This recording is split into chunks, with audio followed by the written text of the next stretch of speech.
My name is Hakeem Olajide, and I'm just going to be showing you the few features, new things that will be useful to your organization.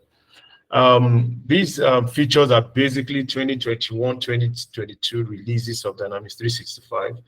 And they're not all the releases. These are just some few of the releases that was done between 2021 and 2022.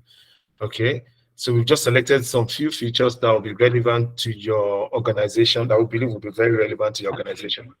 All right, so we're going to start with the customer template. Now, what Microsoft has done on the new releases is that if you look at your customers now, okay, so this is the list of the customers we have on this system, and then you're trying to create a new release, a new customer.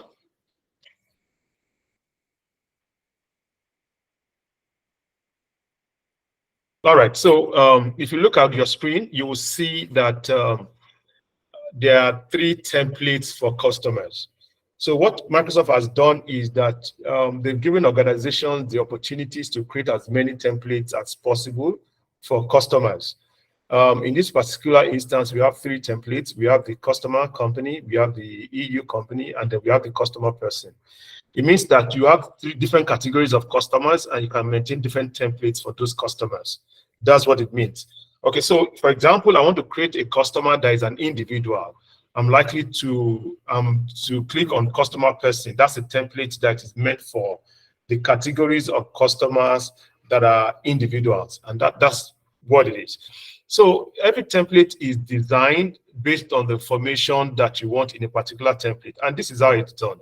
So for example, if you want to eliminate the use of credit limit, and that's an example, for individual customers, what you do is that you can go to your design, you look at your design template here. So, this is now under design mode, and then I can hide this credit limit, so that for every individual customers, I can just hide this. So what it means is that for every individual customers, you will not see credit limits because of the nature of the template that we've created. Then if you look at also the location, under location, you see that location for individual customers is green, meaning that whatever it is that they're buying, it will be taken from a location code called green. And then the shipment advice to them is partial, while the shipment code is pickup. Okay, so you can set up a whole parameters for this category of customers that you're using this card for. So I'll give you an example. I'm just going back now. Now, if you look at the screen now, we have 3 customers here. I can decide to change these 3 customers from their previous template to the new template that I've just designed for them. So I'm changing these 3 at the same time. This is one of the new features of the new Dynamics 365. You can modify 3 accounts, multiple accounts at the same time. So I'm selecting these 3 accounts, select more, 1, 2, 3, and then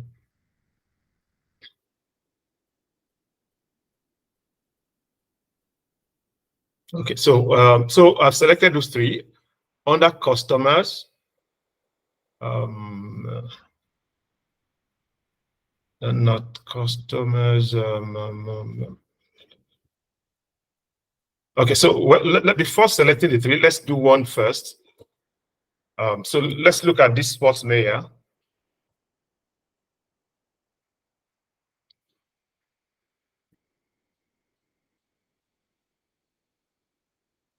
Okay, so for example, this sports mayor, I can select and choose the new template, change the template.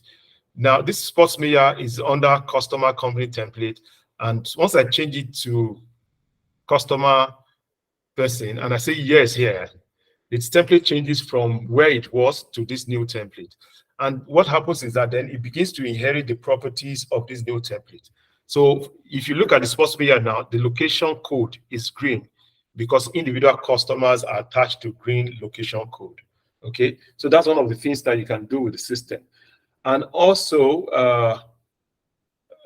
so that's one of the things you can do with the system. Also, you can The new system also allows us to merge accounts. Merging accounts will arise in a situation where maybe you mistakenly created different customers' account for the same person. So it's possible for you to have, say, Hakeem Olajide, Olajide Hakeem, and this happens a lot in a lot of organizations. So what do you do in that kind of situation? You can merge the account of the customers. So assume that I want to merge this Candoxy Canada Incorporated and also merge it with Ecom Airport. So all I need to do is open the Candoxy account.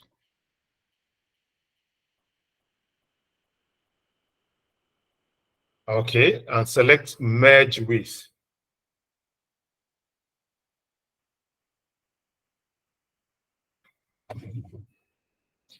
All right, so merge with which account?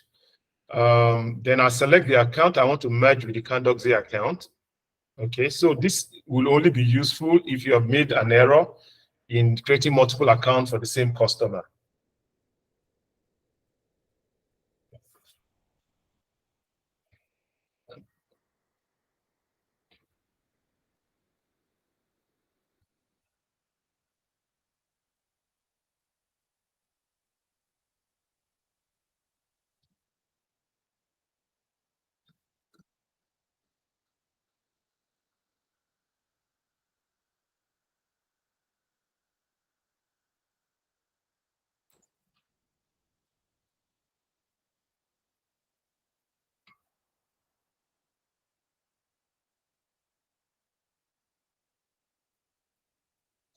I'm working on it.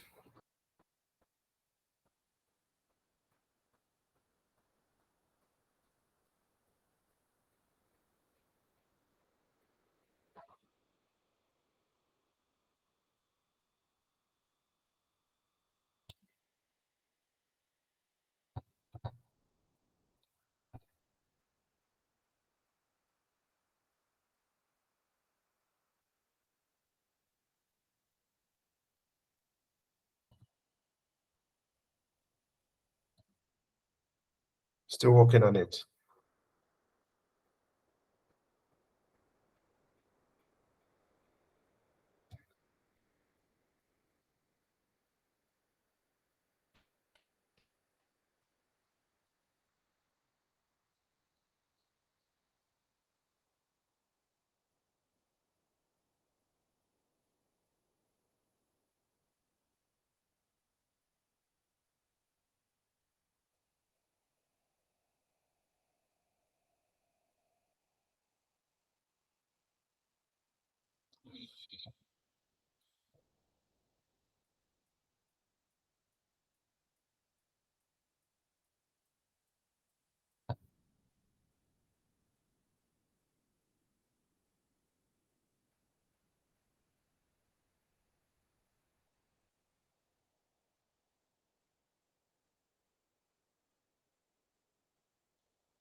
Oh.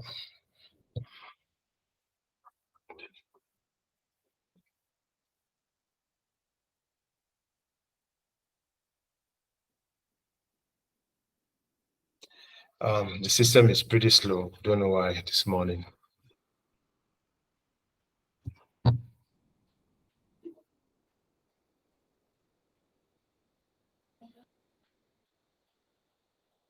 Okay, maybe we should leave that for a while to process and move on to something else. So I was talking about applying templates. Okay, applying templates means that, okay, in a situation where you want to change multiple accounts from one template to the other. Now the system allows us to do multiple selection. I'm sure we all know that. So for example, okay, we want to make a change here. Maybe not this one. Sorry. Select more. Okay. And then maybe this and this. We want to change the template from what it is to individual. Okay, so we can come here and then apply templates on these three accounts.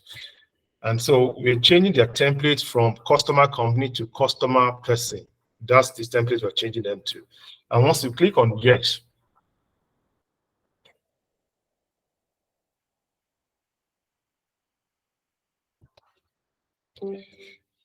Now, you see, once you click on yes, what you see now is that those three customers, New Concept Furniture and Kandoxy Canada and London Kandoxy, the location has changed to green. It has changed to green because that's the template for, I mean, that's the setup for that particular template. If you open this particular New Concept Furniture as well, so you see, looking here also, you find out that the credit limit is not here because that's the setup for this particular template. Okay, so that's the beauty of templates. Inherit the properties that you've set up for that particular category of customers. Now let's look at merging accounts as well. Seems like this is not is working on it and then it's taking forever. But I mean, let me explain this very well. So basically what this does is that you have multiple accounts that you've created for one customer. This allows you to merge those two accounts into one. So all the transactions you have in the two accounts are merged into one. And so the balance in that account is going to be the addition of the two accounts. Okay, so this is delaying, so we'll move on to something else. All right, so another feature of new feature in Dynamics is that you can actually send email. I'm opening a customer's account. You can communicate via email to a customer in Dynamics 365. So for example, this is a customer, and I want to do is send email here. Click on send email, and you can have communication with the customer. So an example of the communication you may want to have with the customer is that maybe there's an unpaid overdue invoice and you want to send an email. Now, if you see two does not have any email there because this particular customer does not have any email attached to the customer card. So what I'll do first, before even sending the email, is I'm going to discuss this email. Okay, and I'll put in an email for the customer. Okay, so I'm going to just put an email here, customers at Ascentree.org. Okay, so this customer has an email now. So right now, if I want to send an email to the customer, the email comes here automatically. And then I can put this overdue invoice. Okay, and okay, so I write my email there, contact. Please find attached your overdue invoice.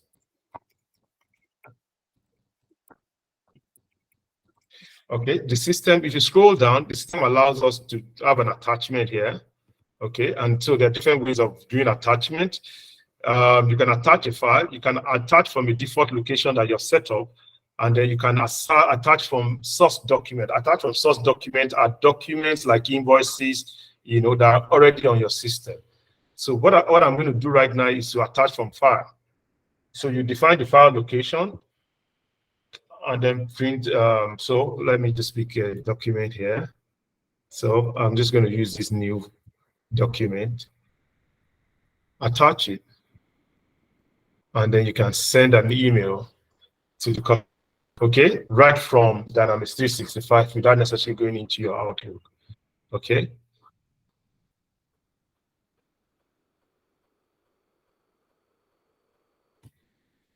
Okay, so again, the merging account has actually, so it's working now. So I'm merging, the current merging account is this 19. That means that I'm merging this account 10,000 with 019. Everything will be merged in 019058993. That's the account, customer account code. Okay. And again, I can define the fields that I want to merge. The system allows us to do the fields, define the fields that we want to merge. Okay. And once we are done and we've selected all the options that we need, we'll click on merge. Okay, so it's telling me that there's a conflict here for merging. So I have to look at where the conflict is. So I'm going to overwrite this. Okay.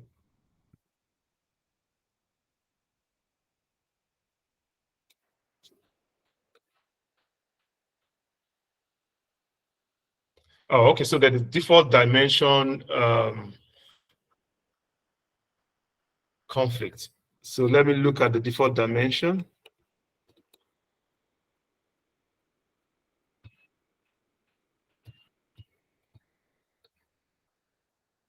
Dimension.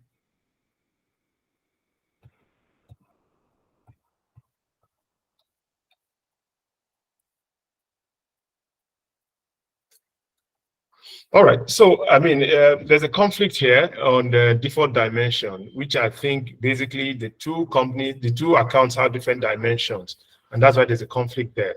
Okay. So we will have to change those dimension or remove dimension from the one before we can merge the two accounts.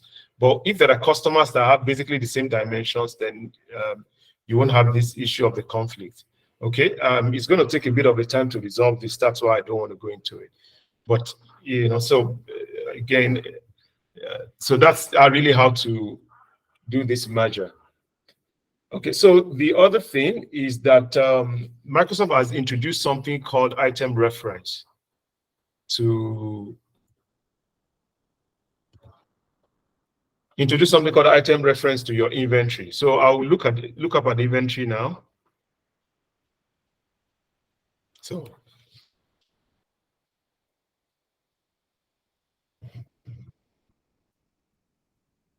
okay, so we can pick any item that we like here. I'm going to be using this bicycle for this example.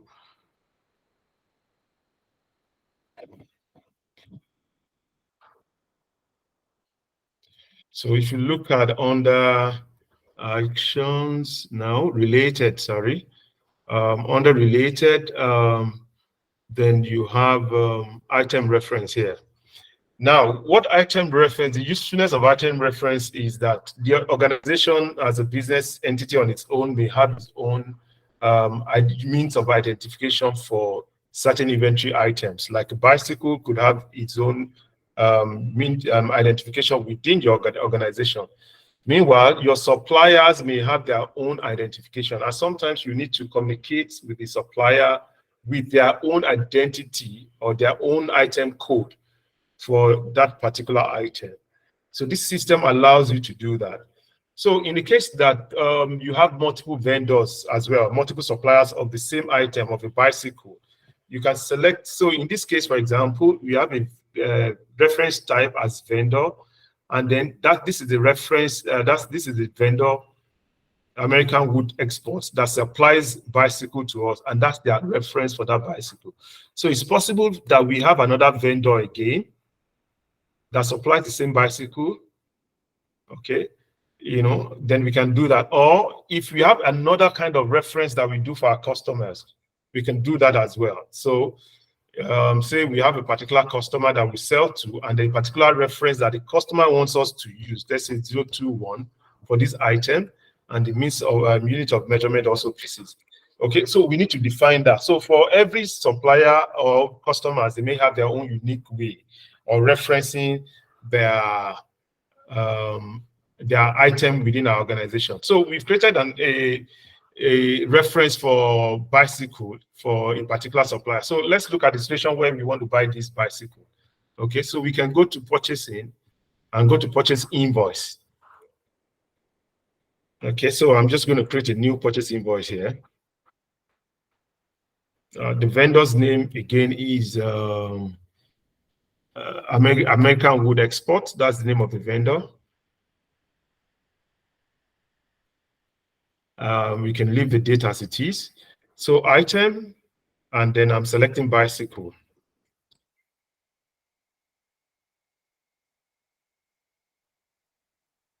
Okay. Now you can see that the item reference came in automatically because this particular vendor has just one item reference for this bicycle. So it's automatic. So if you're sending a PO or whatever to this supplier, the supplier can see their reference and your own organization's reference, and that helps them in tracking the item that they sell to you. Okay, so I can complete this. Location can be yellow. Let's see. Okay, so we have yellow there. And then we're buying, say, 100 pieces, and then at 2,000 euro or pound sterling, and all that. Okay, so that's one. Then you can let's look. I mean, if you're buying another item from the supplier, Same supplier, but a different item now. Say we're buying rims from the supplier. Now, in this particular case, there's no item reference for rim. Okay, so we can't use that. Okay, and so this might be going into the yellow warehouse as well. And the system allows that. So whether you have an item reference or you don't, the system allows you to still process your transactions. Okay, the cost is there and the price is there also. All right, so we can post this.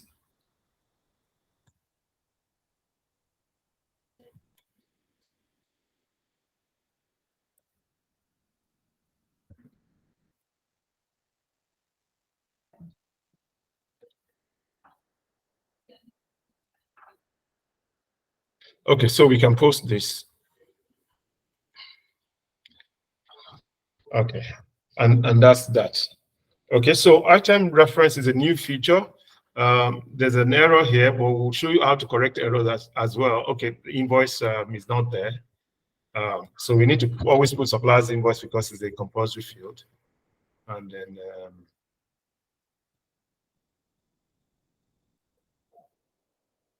posting this now.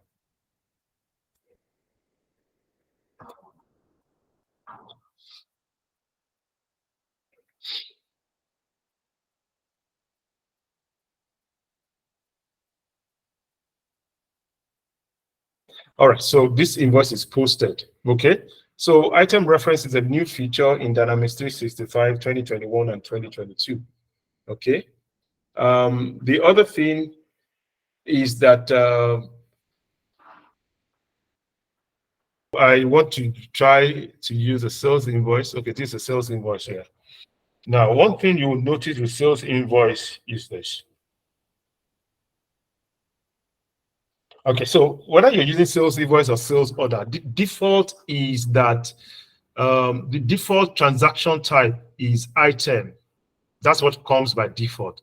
But we also know that there are situations where we need to change it to maybe GL. That means that you're not selling an inventory item, or you want to change it to resource or fixed asset or whatever it is. You know, those are possibilities.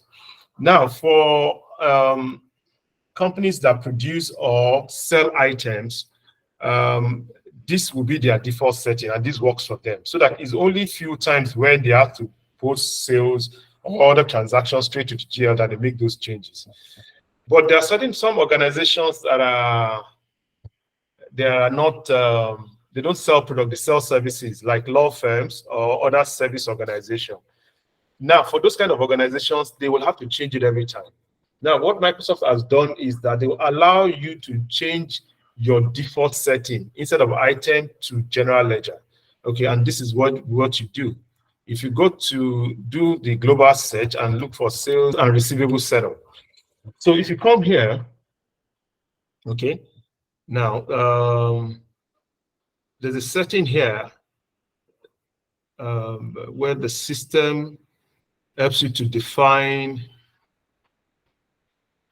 the show less. Let me see if I can see it. Okay, now, so if you look here, document default line. This document default line is set as item by default.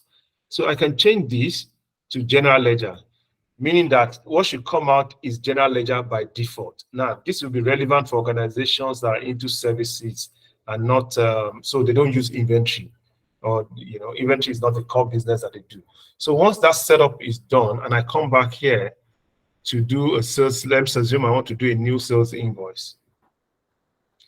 If you look down, you see that what's coming out is GL instead of item that came up the other time.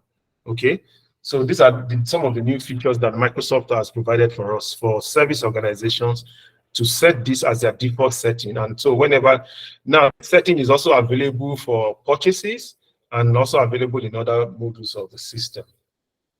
Okay, so we move to the next item.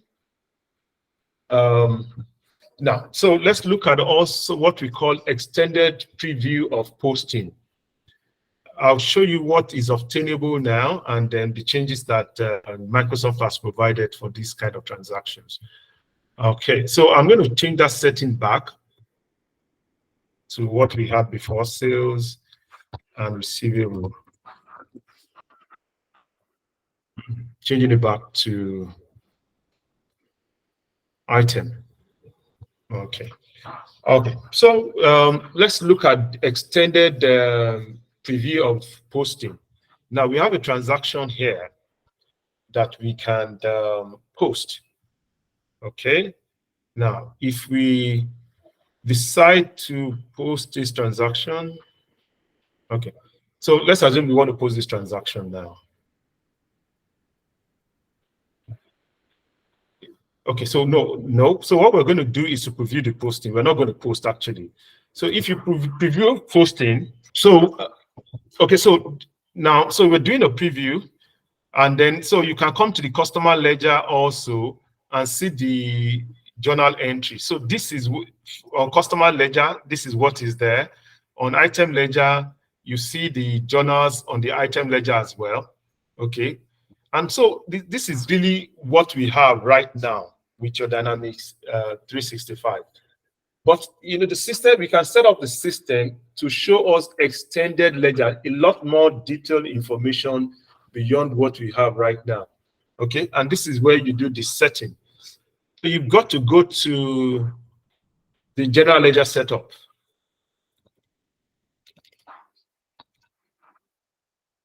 Ledger setup. And so this is our general ledger setup. And then you can look into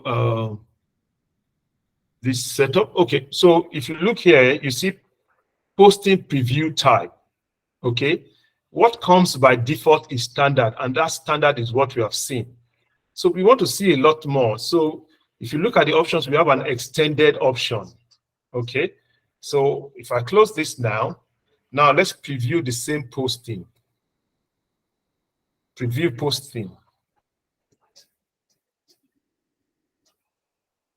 So you can see that it's totally different from what we had before. So this gives us the details of the entries, all the details of the entries here. And also here, we can see the GL entries on top here. And then, you know, this is the GL entries here, all the transactions under the GL entries. You also have the transactions under VAT. Okay, under VAT, you see what is being credited and what is being debited on VAT as well. And then I'll come down here also, you see the related entries. You see the customer ledger, item ledger entries, detailed customer ledger entries, and value entry as well. Okay, so you can set up your system to give you these details. Go back to the standard posting that we had before. All right, so those are some of the new features in Dynamics 365. Now, also Dynamics 365 has made it very easy for us to correct errors, okay, when you're posting transaction. And I'm still going to use this customer as our case study. Okay, so let me close this customer. The customer is Guildford Water. So I'm going to create some errors here. So let's look at the customer account again. Customer, and let's search for the customer. Okay, so this is the customer here. Now, what I want to do, look at the posting account for this customer and create an error there. Okay, so this customer business posting is to domestic. Okay. Okay, so this customer posting group is domestic. So I'm going to create an error around domestic posting group. So let's come here. No, let's come here and just search for general business posting group. General business posting group. Okay, general business posting group. Okay, so this is the domestic business posting group. Let's look at how it's set up. Okay, so general business posting group, I think is retail. Okay, so I want to remove this sales account, just deliberately to create an error. The sales account is 6110, okay? So I'm removing this, and I want to try and post that transaction without this being there. Okay, so I removed that, and so I'm just going to leave this here. So come here now. The transaction of the customer. Now, so I want to preview post. You will see the error even when you preview the posting. So preview post. Now, if you look at the preview post, it has given an error. That error occurred because an account that was supposed to be created for that business posting group was removed deliberately by me. Okay, but the system in 2022 allows you to be able to track that error very easily. And this is what I know one of my clients had this problem some time ago. And so all you need to do, you can see the error message. The error message is also very detailed, actually. But even if you can't find it with this error message, all you need to do is to come, scroll down to the left. You can see under source. Let me see, show it clearly. Source here. If you click on source, it will take you directly to where you have the error, and then you can correct it. So correcting error is very simple. Okay, so you can click on source, and even if in spite of that you're still not able to solve the problem, you can actually go to this support URL, click on it, and it will give you information about this kind of error and how to resolve it by yourself. So what is to click on source. So you can see clicking on source just takes me down here. The account that I deleted is this same account. So if you do edit and put the account there, 6110, okay, and then you close that. That's the end of that problem. Okay, so let's do the same thing again.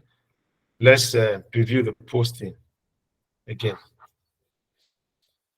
And you can see the journals, the error is gone. So it's so easy now to solve problems, to correct errors by yourself without having to resort to your support partner to do it for you. Okay, so again, as we said, we have just about 1 hour plus to do this presentation, after which the floor will be open for question and answers for just about 30 minutes. Okay, now there's a new function also that is available that is actually profound that Microsoft has introduced. Microsoft has given us the opportunity to be able to export to Excel, update transactions, correct transactions in Excel, and then publish it from Excel, and then you refresh here, and whatever it is you're doing in Excel is being updated in Dynamics 365. Okay, so let me just show you a glimpse at it. I might not be able to show you everything. Now, there's a need for you to do that. There's a need to install a connector for Excel to be able to do that. That connector, unfortunately, has not been installed there. If that connector were to be here, you see edit in Excel, not just open in Excel. You also see edit in Excel, and you select that edit in Excel option. If you select the Excel option, it takes the data to Excel, and then you can open it in Excel. And then you begin to edit in Excel. So, I mean, for example, you may want to introduce another line of item. Okay, like, put the item codes there. So, for example, you have a list of items, you have some on Excel sheet, you can bring it here and import it back, and it will, update that sheet. Not even import, it will, as you update here, and you click on the update button, it begins to update that field automatically from Excel. But you have to add that extension, which we don't have right now here. And so I won't be able to show you a lot of that. And you can also increase this quantity from 2 to 4, from this to, what quantity. You can change the unit price to, say, 5,000. You can do whatever corrections you want to do, and you just click on publish, and then it's updating Dynamics 365 here. Okay. And then again, another area that we will look at is bank reconciliation. So I'll just come here to look at bank reconciliation. So let's look at bank reconciliation.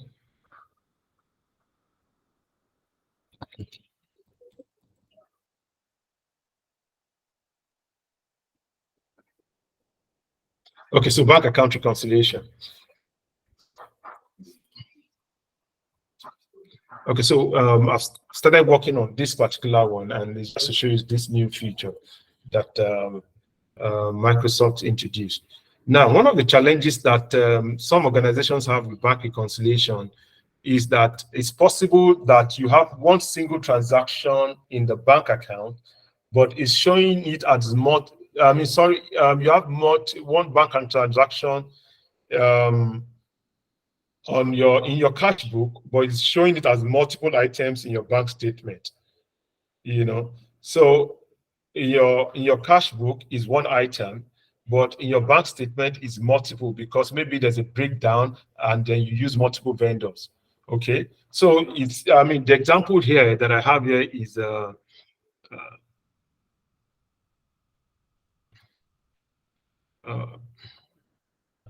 okay, so the example I have here is this 37,500. Now it's 37,500 in our cash book. But this 37,500 is broken down into three transactions here. No, two transactions. This 25,000 naira, you can see that it's the same order number, but it's been paid two times. While in our cash book, it was taken as one transaction. It happens in some instances in some organizations. So Dynamics 365 current versions have allowed you to reconcile one transaction against multiple on the bank statement. And so this is what you need to do here. I can do select more, and I can select two. Okay. And once you select two, then what you do is matching, manual match. So we're matching this 37,500 with 25,000 and 12,500. And once you manual match, the color will change to dark gray, meaning that these two transactions has been matched to that single. So if you've been doing bank reconciliation regularly, this one area that has been problematic for some of our clients, and this is a solution to that problem. Okay, so that's on bank reconciliation. We have some other features that we want to show you. The other one that we want to show you is that Microsoft has also introduced,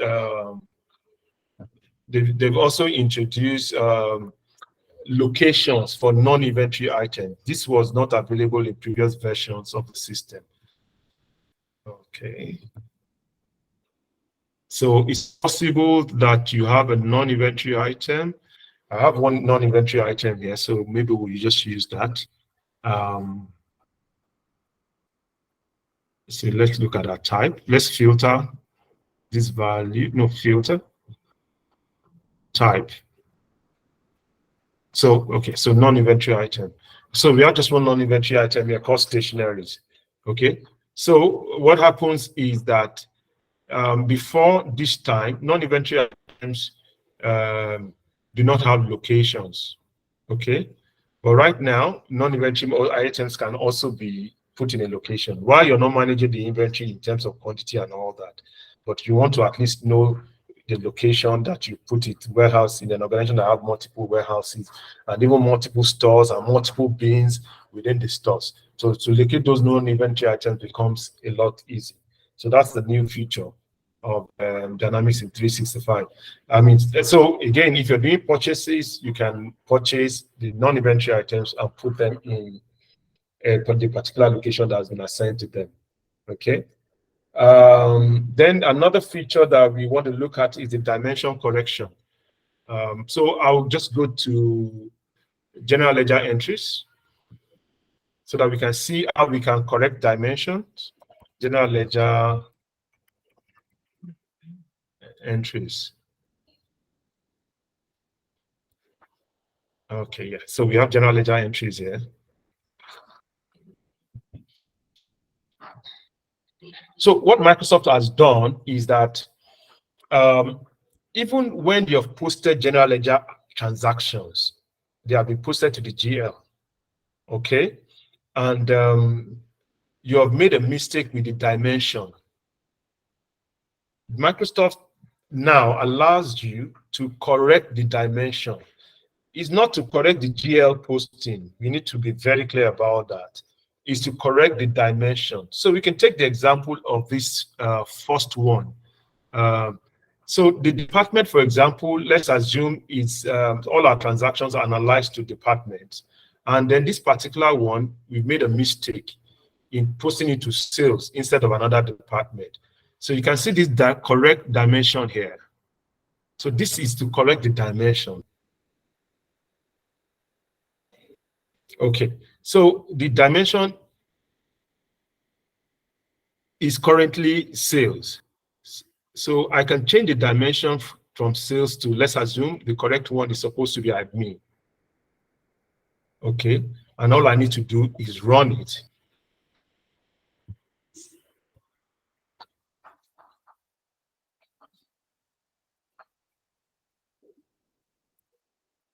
Okay, so it's actually been scheduled. I scheduled the running, so it's not something that will happen immediately. But I'm not sure if I refresh now, maybe it will, let me go back to general ledger entries and see if it's updated. I just realized that I scheduled it instead of, so scheduling it will make it happen at some particular time in future. No, not set up. Sorry, that's an error. General ledger entry.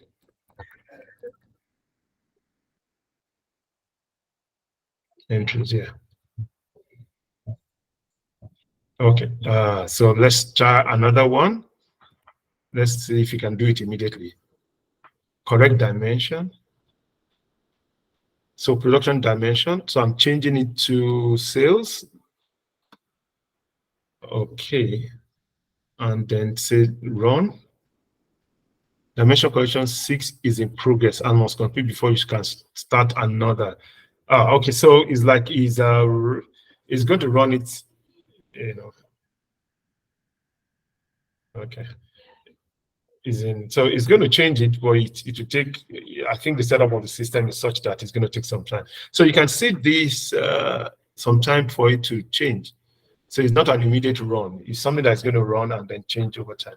Maybe we'll look at it before the end of the presentation and see that it has changed to new entry that we want. Okay. All right. So you can always change your dimension, even if you have posted, and you have made a mistake in the dimension, you can always correct it after it's been posted. Okay.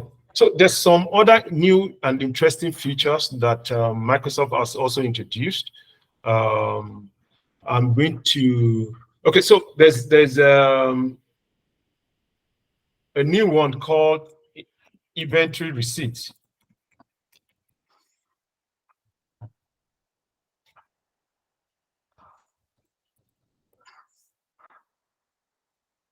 Okay, so inventory receipts. I mean, this is a new thing in Dynamics 365.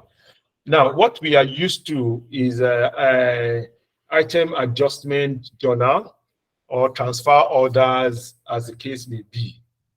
Positive adjustment, negative adjustment. But inventory receipts now gives you opportunity to actually receive inventory and print this document out. So it's not like it's a positive adjustment inventory receipt, but it's a proper document that you can print on the printer if you need to have an audit trail. Now, inventory receipt most of the time is going to be used in a situation where maybe at the time you want to begin to use the system. Okay, you use inventory receipt to receive that item into the location that you want. Okay, so you set it up to generate the number automatically. You define the location you want to receive the item in, and then of course you select the business posting group. This business posting group must have been set up properly so that the GL account, it's a domestic, you said you can click on it, and then you list all the items that you want to receive. Okay, so here I'm receiving bicycle, and then you can select the items and bring them in. And okay, so let's even do one item. I can put in the quantity that I'm receiving here. Say it's 2,500. And again, imagine that you're doing an intercompany transaction. So it's going to be a GL account. So you would have set up the intercompany GL account here. If it's a case of beginning opening balance equity, maybe at the beginning of the implementation of the system, you can also use this for that. And so this document you can print, and it comes out really, really nice compared to what we have in item adjustment, which is more or less not really meant for that kind of printing.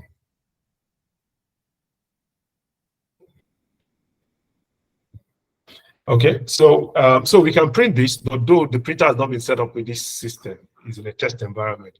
So we can print and then post, and so we can say preview posting.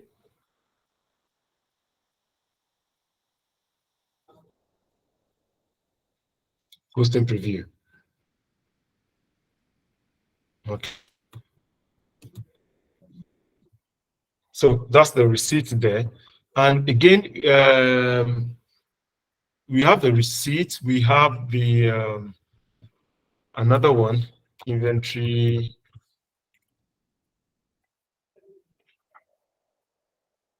You have inventory shipment as well. The same way you have this inventory receipt, you have inventory shipment as well. Okay. Now, inventory shipment also can be used in a situation where you want to ship and update a GL account with the shipment. This is more or less like a negative adjustment, but the beauty of this is that there's a document behind it, and the document can be printed properly. You can put your logo, you can design the document template whichever way you want to. Okay, that's the beauty of it. This is a negative adjustment, while the receipt is a positive adjustment. Okay, so that's on that. This is being recorded. We'll share the video with you guys at the end of the event. Okay, so that's that. So we have some little changes. I'm sure some of you would have noticed this. Our account schedule is now called financial reports. So what we used to call account schedules then is now called financial reports. It's more or less the same thing. Some nomenclature has changed. The column layout is that used to be called is now called column definition, and then the row layout is now called row definition. And so it's financial reports now and not account schedule, you know, that it used to be before. Okay, you can basically you run it the same way you've always been running your reports. Okay, I can print this and it shows me the income statement, define the date parameters. I don't know if there are transactions here. Okay, and then preview and close. Okay, all right, so this is what has been designed here.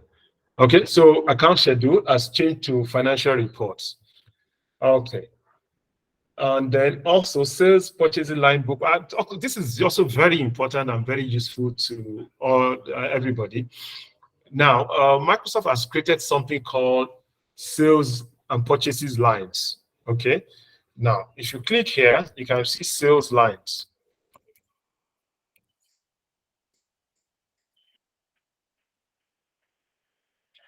All right. So your sales line shows you information, all the sales information that you have on your system, line by line. Okay, so all the sales transactions, whether now these ones are unposted because I didn't select posted sales line. So this is sales line. I can look at this lookup also and type posted sales lines. Okay, so posted sales invoice lines. And this just gives me the list of all the posted invoices that are on the system.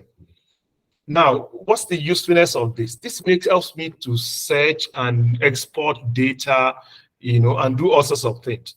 So an example is, say I want to search for a particular item, okay? Or I want to look for sales for a particular customer. Let's try the customer first. The customer ID here is 30,000. I can filter here and say I want to look at all the sales line for 30,000. That's the code for that customer. Let me just type it there, 30,000.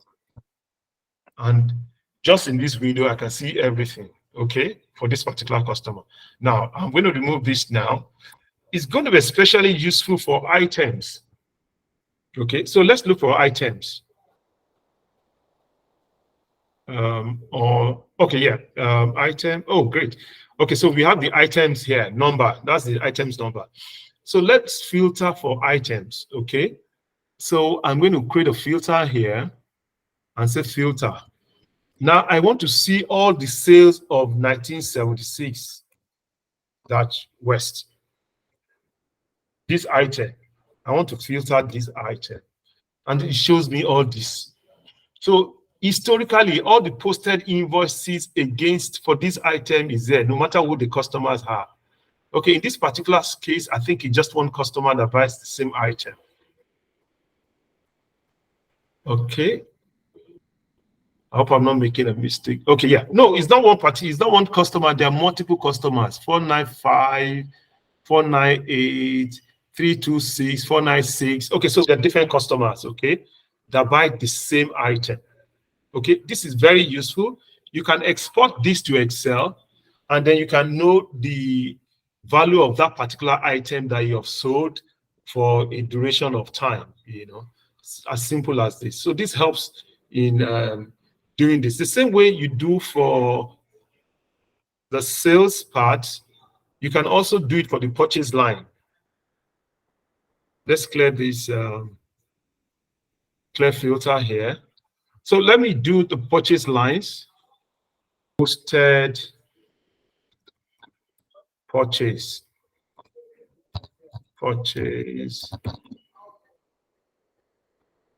line. Okay, so if you look at posted purchase line, you will see the item number. The item number is here. Okay, it's quite different from posted purchase invoice that we are all aware of. Okay, so posted purchase line has all the, including the items that we purchased. Okay, so this is the item numbers here, and I can then filter for, say, 70,000. 70,000 here. And this so shows all the list of purchases of these particular items. Okay, you can export it to Excel for the purpose of analysis and all that. So you can do posted purchase. You can also do just purchase lines. Okay, just these purchase lines as well. So the purchase line is for unposted document. Okay, while the posted purchase is for the posted documents. Okay. All right, so these are new introductions to Dynamics 365. Okay, so there's some other new features like invariant, which I'm not so sure it's so important for us. Okay, so again, a very important new development is the connector with Shopify. Now, if you see my screen here, you can see Shopify here. Shopify is an online e-commerce site that you can actually establish your shop, and people can buy from your online shop in Shopify, and it's integrated here, and you can see that information based on customers' orders and all that. So there's an integration between Shopify and Dynamics 365. Now, the difference is that if there's an order from Shopify, you're going to see it in orders under Shopify, not your sales order here. Not your sales order here. You see it under Shopify. And again, so for some manufacturing companies that have distributors, what you probably will do in your, is such that if you want your distributors to be able to make the order, then you can create an online shop in Shopify and then make your customers order. Even if they're consumers, but they're consumers within your ecosystem, meaning that you don't need, outsiders will not come and buy products from you. You can create an ecosystem, secured system, such that it's only members of that ecosystem that can go to your store and make the order. So instead of deploying an e-commerce system of your own and making investment in managing those e-commerce systems, you can actually use Shopify. Shopify is fully integrated into Dynamics 365, and then you can use it to execute your e-commerce transactions. Okay, if you have agents or marketing officers in different parts of the country, and they have to send WhatsApp and send messages to the head office email to make orders, you can create Shopify, make them a member of that ecosystem, and they can make their orders within Dynamics 365. You see that order, you execute the order, and even the customers can actually monitor that transaction, the state of that transaction on Shopify. Okay, so if you're looking at doing e-commerce, this might be a very brilliant idea. This might be a way to go for uh, all of us. So Shopify is there. E-commerce is getting very important. It's getting to be a very important integral part of how to execute business today. So I think that we should all begin to consider it. Service organizations are also using Shopify. So you have to think through your e-commerce strategy and see how you can actually enable it with Shopify and Dynamics 365. Okay, so we looked at Shopify.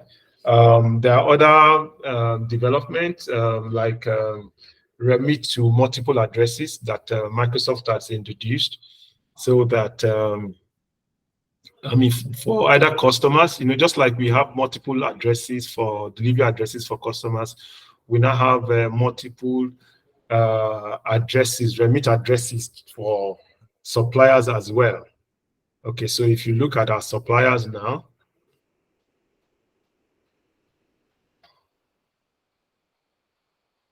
okay, so under vendor,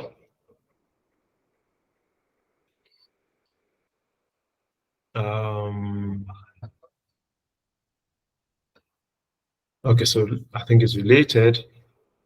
Vendor, okay, so remit to addresses.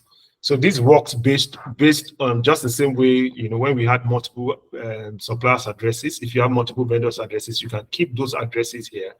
And even when you're making payments, you can actually make payment to a particular vendor and a particular vendor address, okay, within the same enterprise.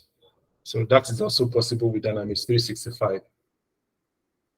All right. So another thing that we can look at is our report layouts. Okay, so let's look at our report layouts. Okay, so let's look at customer orders and see the report layouts that we have with customer orders and customer invoices. Okay, I have an invoice somewhere that we can look at. Okay, so let me open the invoice window. Okay, so this is an invoice. And so let's assume that, okay. Okay, so let's preview, print preview now. That's what we want to do, not post. So let's print this. Let's try to preview printing of this document.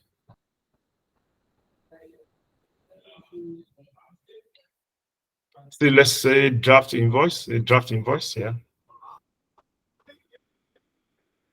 Okay, so if you look here for report layout here, you can, if you open it, you can see that there are two different options of report layout. So Dynamics 365 now allows you to have multiple layouts.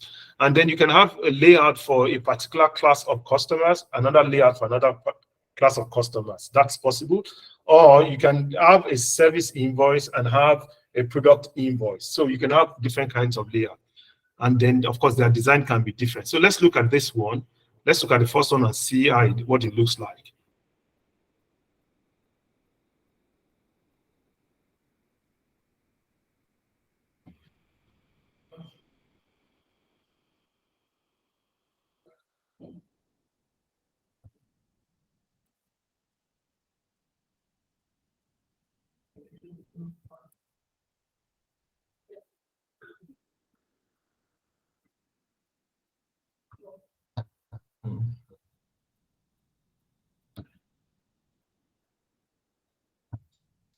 Just have to go to another window to do this. Okay, so let's try from here. Seems like this is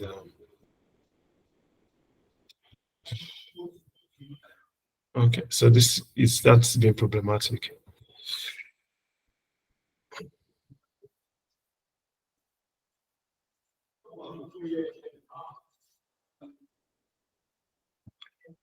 Okay, so let's print this draft invoice. So let's preview this. All right, so you can see the layout of this particular invoice. Okay, so let's look at the other one. Okay, so I'm changing this. I hope it works this time. Okay, I don't know why that. Okay, so I've changed this to the second one, and let's preview this and see the layout. Okay, so you can see the difference in the layout of the two. Okay, so look at this one is different from the one that we had before. The first one. This is the first one. Preview. Okay, so you can see there's no logo here, there's nothing. Okay, draft invoice, just draft invoice, no logo and all that.